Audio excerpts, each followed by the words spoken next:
My name is Grover Anderson, and I'm from Murphys, California. There's quite a few different levels of when I started doing this music thing because, if you go back, I was obsessed with music as a kid. Or you could say I started writing songs when I was in college, and I learned guitar at 15, but really touring aggressively and actually playing a lot. I think 2008, I want to say, maybe 2007.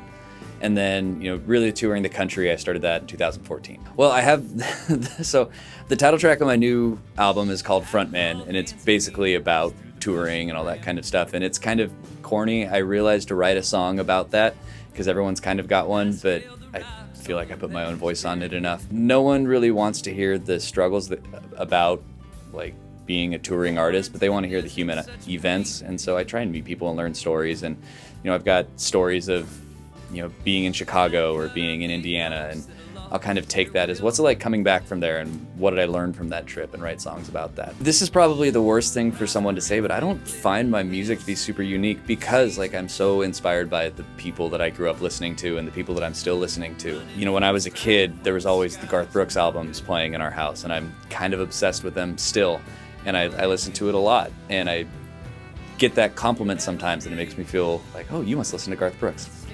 It's funny, I was playing at a brewery in the Bay Area, and I was looking at their calendar to see who'd been playing there recently and who was playing there after me. And out of the 20 dates in either direction, almost all of them included the words Americana or folk rock or singer-songwriter in their bio or in their brief. And it was kind of jarring. It's oh, this is what everyone's doing right now. And it makes sense because there's so much goodness in what you can access, and through discovery services, you're oh my gosh, these people are out there. But it was also kind of jarring that, oh, I'm not that special unless I'm finding my own path through this. When I put out an album in 2014 that was kind of intentionally all over the place genre-wise, and it was really fun, and I was so proud of all this stuff. And then I started hearing back from people I don't know what I'm getting with you.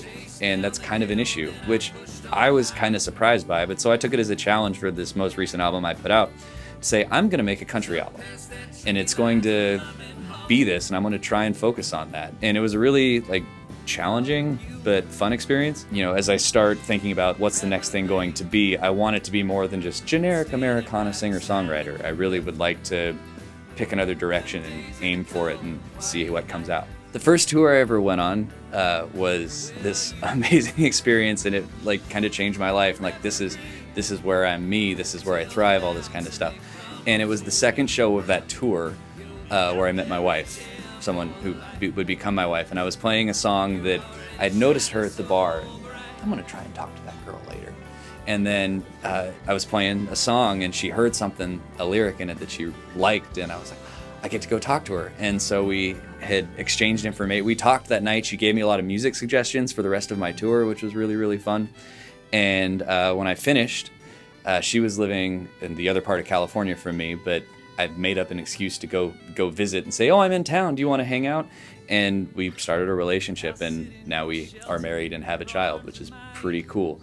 So I have the best touring story in my mind. I'm very fortunate in that because we met in that experience, and what a positive experience it was for both of us, she's pretty supportive about me continuing to do it. Right now I am promoting the heck out of the album. It's called The Frontman. I didn't set out to do this, but it kind of became a tight little concept album. It's only a half hour long, about someone who moves into the middle of nowhere to start a family, which is exactly what I did. So I'll be doing a bunch of that, and I'm putting out lyric videos, and I'm trying to play those songs everywhere that I can.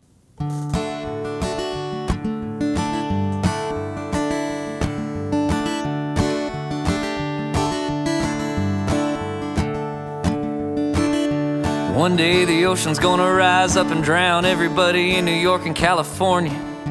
One day the left and the right are gonna start another civil war.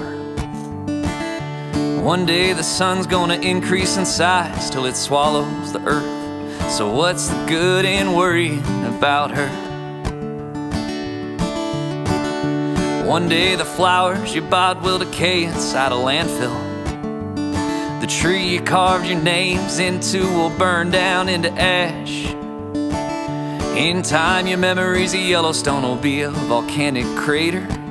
So what's the good in worrying about that? If she says she's gone, then she's gone. Good luck trying to change a woman's mind. You may think yourself strong, but what's your heartache to time? What if the tectonic plate you live on becomes an island? Then an electromagnetic pulse puts the planes and ships to ground. Well, you'd waste your life on a raft praying currents took you to her. So what's the good in wasting it now?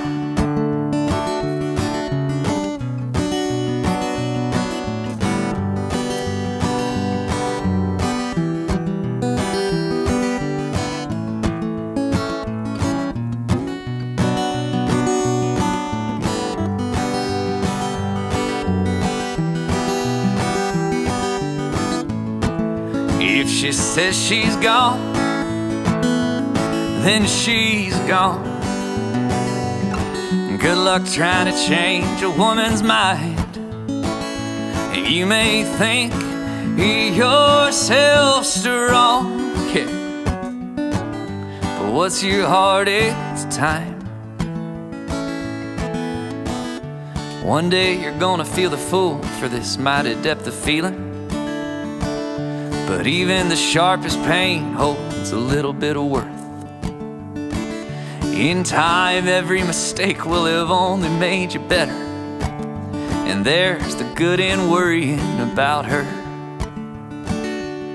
Yeah, there's the good in worrying about her. This is Grover Anderson for Live at City View Sounds. Thanks for tuning in. Make sure to like, subscribe, follow, click the little things that are in the corners because those are cool. And make sure you watch this a lot and tell all your friends so that my numbers are high like everyone else on this channel. Thanks. But what's your heartache's time?